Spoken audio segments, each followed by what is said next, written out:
नमस्कार दोस्तों। आज मैं आपको सुनाने जा रहा हूं मुंशी प्रेमचंद की कहानी सेवा मार्ग। आवाज मैं अजय कपूर। तारा ने 12 वर्ष दुर्गा की तपस्या की। न पलंग पर सोई, न केशों को संवारा और न नेत्रों में सुरमा लगाया। पृथ्वी पर सोती, गेरुआ वस्त्र पहनती और रूखी रोटियां खाती। उसका मुख मुरझाई हुई कली की भांति था, नेत्र ज्योतिहीन और हृदय एक शून्य बीघा मैदान। उसे केवल यही लौ लगी थी कि दुर्गा के दर्शन पाऊं। शरीर मोमबत्ती की तरह घुलता था, पर यह लौ दिल से नहीं जाती। यही उसकी इच्छा थी, यही उसका जीवनोद्देश्य था। क्या तू सारा जीवन रो रो कर काटेगी? इस समय के देवता पत्थर के होते हैं। पत्थर को भी कभी किसी ने पिघलते देखा है? देख, तेरी सखियां पुष्प की भांति विकसित हो रही हैं, नदी की तरह बढ़ रही हैं। क्या तुझे मुझ पर दया नहीं आती? तारा कहती, माता, अब तो जो लगन लगी है वो लगी। या तो देवी के दर्शन पाऊंगी या यही इच्छा लिए संसार से प्रयाण कर जाऊंगी। तुम समझ लो मैं मर गई। इस प्रकार पूरे 12 वर्ष प्रतीत हो गए और तब देवी प्रसन्न हुई। रात्रि का समय था, चारों ओर सन्नाटा छाया हुआ था। मंदिर में एक धुंधला सा घी का दीपक जल रहा था।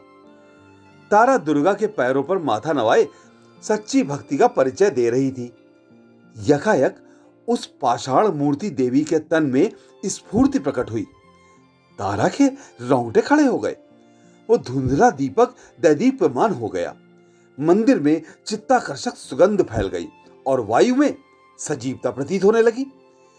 देवी का उज्जवल रूप चंद्रमा की भांति चमकने लगा। ज्योतिर्मय नेत्र जगमगा उठे, होठ खुल गए, आवाज आई, तारा, मैं तुमसे बहुत प्रसन्न हूं। मांग, क्या वर मांगती है? तारा खड़ी हो गई। उसका शरीर इस भांति कांप रहा था जैसे प्रातःकाल के समय कंपित स्वर में किसी कृषक के गाने का ध्वनि। उसे मालूम हो रहा था मानो वो वायु में उड़ी जा रही है। उसे अपने हृदय में उच्च विचार और पूर्ण प्रकाश का आभास प्रतीत हो रहा था। उसने दोनों हाथ जोड़कर भक्ति भाव से कहा, भगवती, तुमने मेरी 12 वर्ष की तपस्या पूरी की। किस मुख से तुम्हारा गुणानुवाद गाऊं? मुझे संसार के वे अलभ्य वस्तुएं प्रदान हों जो इच्छाओं की सीमा और मेरी अभिलाषाओं का अंत हैं। मैं वो ऐश्वर्य चाहती हूं जो सूर्य को भी मात कर दे। देवी ने मुस्कुराकर कहा, स्वीकृत है। तारा, वो धन जो काल चक्र को भी लज्जित करे। देवी ने मुस्कुराकर कहा, स्वीकृत है। तारा, वो सौंदर्य जो अद्वितीय हो। देवी ने मुस्कुराकर कहा, यह भी स्वीकृत है। तारा कुंवरी ने शेष रात्रि जाग कर व्यतीत की।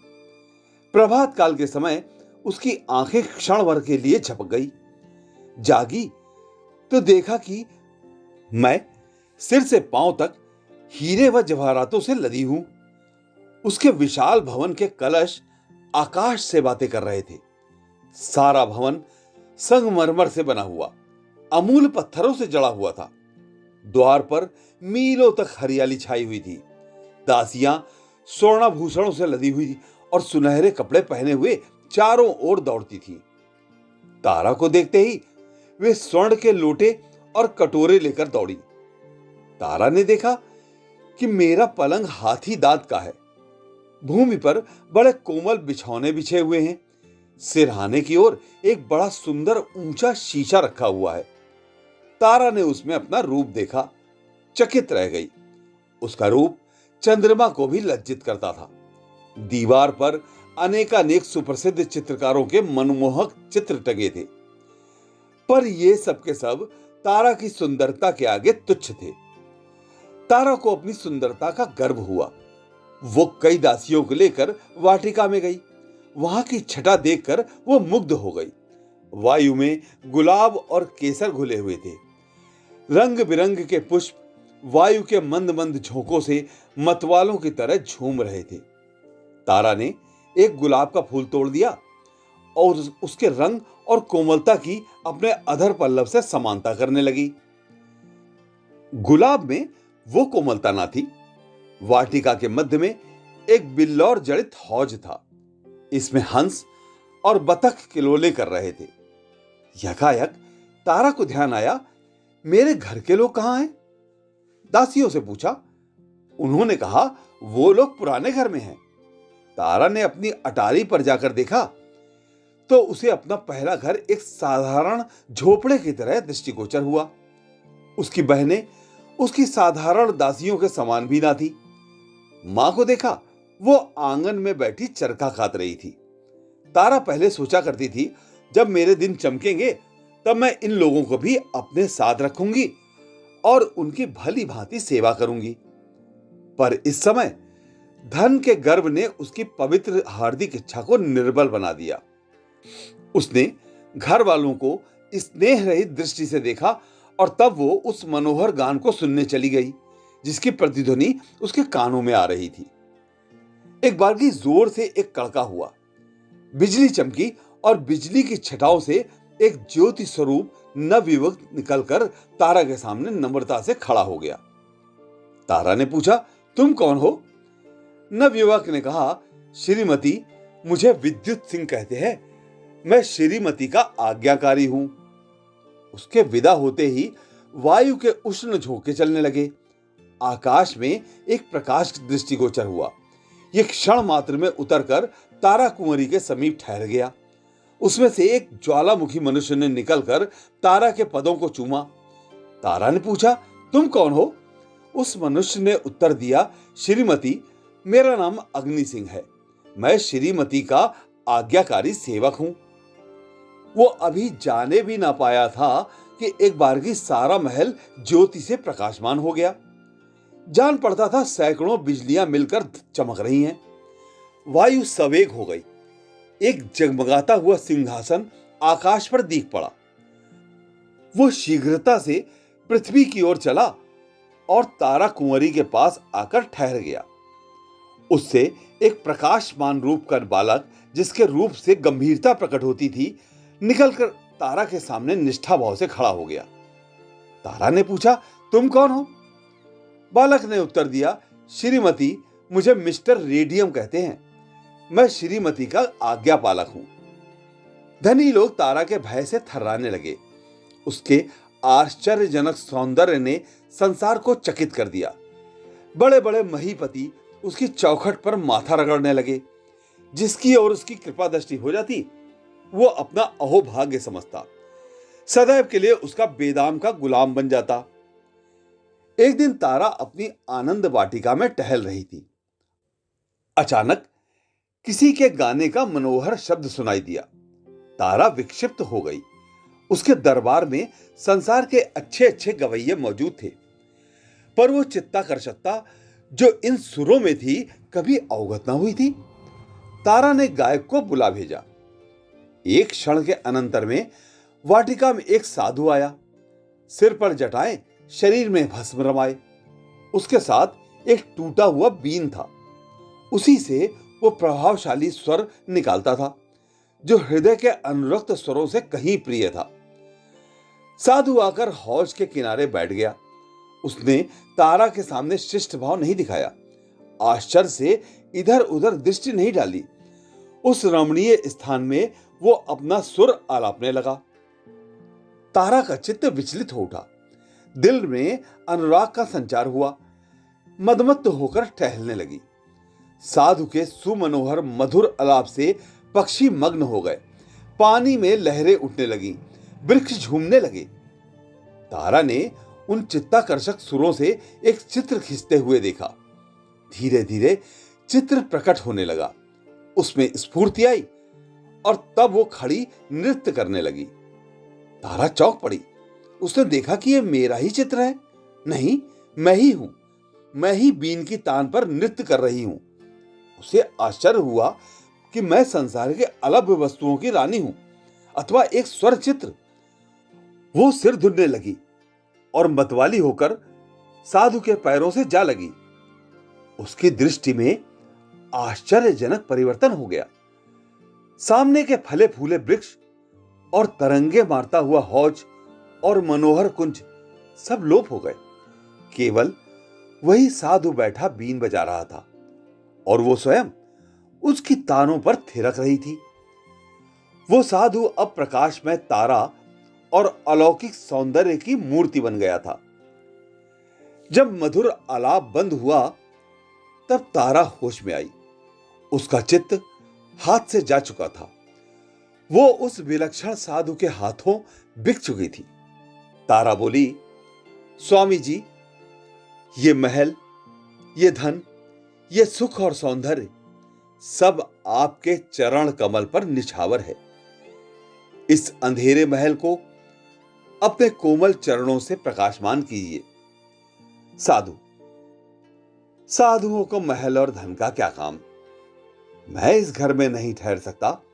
तारा, संसार के सारे सुख आपके लिए उपस्थित हैं। साधु, मुझे सुखों की कामना नहीं। तारा, मैं आजीवन आपकी दासी रहूंगी। यह कहकर तारा ने आईने में अपने अलौकिक सौंदर्य की छटा देखी और उसके नेत्रों में चंचलता आ गई। साधु, तारा कुंवरी, मैं इस योग्य नहीं हूं। यह कहकर साधु ने बीन उठाई और द्वार की ओर चला। तारा का गर्व टूक टूक हो गया। लज्जा से सिर झुक गया। वो मूर्छित होकर भूमि पर गिर पड़ी। मन में सोचा, मैं धन में, ऐश्वर्य में, सौंदर्य में जो अपनी समता नहीं रखती, एक साधु की दृष्टि में इतनी तुच्छ। तारा को अब किसी प्रकार चैन नहीं था। उसे अपना भवन और ऐश्वर्य भयानक मालूम होने लगा। बस साधु का एक चंद्र स्वरूप उसकी आंखों में नाच रहा था और उसका स्वर्गीय गान कानों में गूंज रहा था। उसने अपने गुप्तचरों को बुलाया और साधु का पता लगाने की आज्ञा दी। बहुत छानबीन के पश्चात उसकी कुटी का पता लगा। तारा नित्य प्रति वायुयान पर बैठकर साधु के पास जाती, कभी उस पर लाल जवाहर लुटाती, कभी रत्न और आभूषण की छटा दिखाती, पर साधु इससे विचलित नहीं हुआ। तारा के मायाजाल का कुछ भी उस पर असर ना हुआ। तब तारा कुंवरी फिर दुर्गा के मंदिर में गई और देवी के चरणों पर सिर रखकर बोली, माता, तुमने मुझे संसार के सारे दुर्लभ पदार्थ प्रदान किए। मैंने समझा था कि ऐश्वर्य में संसार को दास बना लेने की शक्ति है, पर मुझे अब ज्ञात हुआ कि प्रेम पर ऐश्वर्य, सौंदर्य, वैभव का कुछ भी अधिकार नहीं। अब एक बार मुझ पर वही कृपा दृष्टि हो। कुछ ऐसा कीजिए कि जिस निष्ठुर प्रेम में मैं मरी जा रही हूं, उसे भी मुझे देखे बिना चैन ना आए। उसकी आंखों में भी नींद हराम हो जाए, वो भी मेरे प्रेम मद में चूर हो जाए। देवी के होठ खुले, मुस्कुराई, उसके अधर पल्लव विकसित हुए और बोली, तारा, मैं संसार के पदार्थ प्रदान कर सकती हूं, पर स्वर्ग सुख मेरी शक्ति से बाहर है। प्रेम स्वर्ग सुख का मूल है। तारा, माता, संसार के सारे ऐश्वर्य मुझे जंजाल जान पड़ते हैं। बताइए, मैं अपने प्रेम को कैसे पाऊंगी? देवी, उसका एक ही मार्ग है, पर है वो बहुत कठिन। भला तुम उस पर चल सकोगी? तारा, वो कितना भी कठिन हो, मैं उस मार्ग का अवलंबन अवश्य करूंगी। देवी, अच्छा तो सुनो, वो सेवा मार्ग है। सेवा करो। प्रेम सेवा से ही मिल सकता है। तारा ने अपने बहुमूल्य जड़ाऊ आभूषणों और रंगीन वस्त्रों को उतार दिया, दासियों से विदा हुई, राजभवन को त्याग दिया, अकेले नंगे पैर साधु की कुटी में चली आई और सेवा मार्ग का अवलंबन किया। वो कुछ रात रहे उठती, कुटिया में झाड़ू देती, साधु के लिए गंगा जल लाती, जंगलों से पुष्प चुनती। साधु नींद में होते तो उन्हें पंखा झलती, जंगली फल तोड़ लाती और केले के पत्तल बनाकर साधु के सम्मुख रखती। साधु नदी में स्नान करने जाया करते थे। तारा रास्ते से कंकर चुनती, उनकी कुटी के चारों ओर पुष्प लगाए, गंगा से पानी लाकर सींचती, उन्हें हरा भरा देखकर प्रसन्न होती। उसने मदार की रुई बटोरी, साधु के लिए नरम गद्दे तैयार किए। अब और कोई कामना ना थी। सेवा स्वयं अपना पुरस्कार और फल थी। तारा को कई कई दिन उपवास करना पड़ता। हाथों में गट्टे पड़ गए, पैर कांटों से चलनी हो गए, धूप से कोमल गात मुरझा गया, गुलाब सा बदन सूख गया। पर हृदय में अब स्वार्थ और गर्व का शासन न था। वहां अब प्रेम का राज था। वहां अब उस सेवा की लगन थी जिससे कलुषता की जगह आनंद का स्रोत बहता और कांटे पुष्प बन जाते हैं। वहां अश्रुधारा की जगह नेत्रों से अमृत जल की वर्षा होती और दुख विलाप की जगह आनंद के राग निकलते हैं। जहां के पत्थर रूई से ज्यादा कोमल हैं और शीतल वायु से भी मनोहर। तारा भूल गई कि मैं सौंदर्य में अद्वितीय हूं। धन विलासिनी तारा अब केवल प्रेम की दासी थी। साधु को वन के खगों और मृगों से प्रेम था। वे कुटी के पास एकत्रित हो जाते। तारा उन्हें पानी पिलाती, दाने चुगाती, गोद में लेकर उनका दुलार करती। विषधर सांप और भयानक जंतु उसके प्रेम के प्रभाव से उसके सेवक हो गए। बहुधा रोगी मनुष्य साधु के आशीर्वाद लेने आते थे।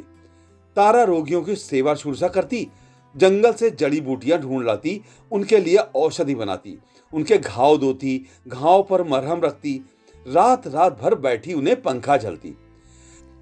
साधु के आशीर्वाद को उसकी सेवा प्रभाव युक्त बना देती थी। इस प्रकार कितने ही वर्ष बीत गए। गर्मी के दिन थे, पृथ्वी तवे की तरह जल रही थी, हरे भरे वृक्ष सूखे जाते थे, गंगा गर्मी से सिमट गई थी। तारा को पानी के लिए बहुत दूर रेत में चलना पड़ता। उसका कोमल अंग चूर चूर हो जाता, जलती हुई रेत में तलवे भुन जाते। इसी दशा में एक दिन वो हताश होकर एक वृक्ष के नीचे क्षण भर दम लेने के लिए बैठ गई। उसके नेत्र बंद हो गए। उसने देखा, देवी मेरे सम्मुख खड़ी कृपा दृष्टि से मुझे देख रही हैं।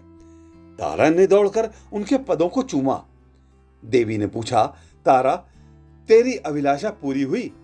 तारा, हां माता, मेरी अभिलाषा पूरी हुई। देवी, तुझे प्रेम मिल गया? तारा, नहीं माता, मुझे उससे भी उत्तम पदार्थ मिल गया। मुझे प्रेम के हीरे के बदले सेवा का पारस मिल गया। मुझे ज्ञात हुआ है कि प्रेम सेवा का चाकर है। सेवा के सामने सिर झुकाकर अब मैं प्रेम भिक्षा नहीं चाहती। अब मुझे किसी दूसरे सुख की अभिलाषा नहीं। सेवा ने मुझे आदर, सुख सब से निवृत्त कर दिया। देवी इस बार मुस्कुराई नहीं। उसने तारा को हृदय से लगाया और दृष्टि से ओझल हो गई। संध्या का समय था। आकाश में तारे चमकते थे, जैसे कमल पर पानी की बूंदें। वायु में चित्ताकर्षक शीतलता आ गई। तारा एक वृक्ष के नीचे खड़ी चिड़ियों को दाना चुगाती थी। यकायक साधु ने आकर उसके चरणों पर सिर झुकाया और बोला, तारा, तुमने मुझे जीत लिया। तुम्हारा ऐश्वर्य, धन और सौंदर्य जो कुछ न कर सका, वो तुम्हारी सेवा ने कर दिखाया। तुमने मुझे प्रेम में आसक्त कर लिया। अब मैं तुम्हारा दास हूं। बोलो, तुम मुझसे क्या चाहती हो? तुम्हारे संकेत पर अब मैं अपना योग और वैराग सब कुछ न्योछावर करने के लिए प्रस्तुत हूं। तारा: स्वामी जी, मुझे अब कोई इच्छा नहीं। मैं केवल सेवा की आज्ञा चाहती हूं। साधु: मैं दिखा दूंगा कि ऐसे योग साध कर मनुष्य का हृदय भी निर्जीव भी नहीं होता। मैं भंवरे के सदृश तुम्हारे सौंदर्य पर मंडराऊंगा, पपीहे की तरह तुम्हारे प्रेम की रट लगाऊंगा। हम दोनों प्रेम की नौका पर ऐश्वर्य और वैभव की नदी की सैर करेंगे, प्रेम कुंजों में बैठकर प्रेम चर्चा करेंगे और आनंद के मनोहर राग गाएंगे। तारा ने कहा, स्वामी जी, सेवा मार्ग पर चलकर मैं सब अभिलाषाओं से परे हो गई। अब हृदय में और कोई इच्छा शेष नहीं है। साधु ने इन शब्दों को सुना, तारा के चरणों पर माथा नवाया और गंगा की ओर चल दिया। और यह कहानी यहीं पर समाप्त होती है। अगर आपको हमारी कहानी पसंद आई हो तो इसे लाइक अवश्य कीजिएगा, और अगर आपने हमारे चैनल को अभी तक सब्सक्राइब न किया हो तो इसे सब्सक्राइब करके बेल आइकन भी दबा दीजिएगा। धन्यवाद।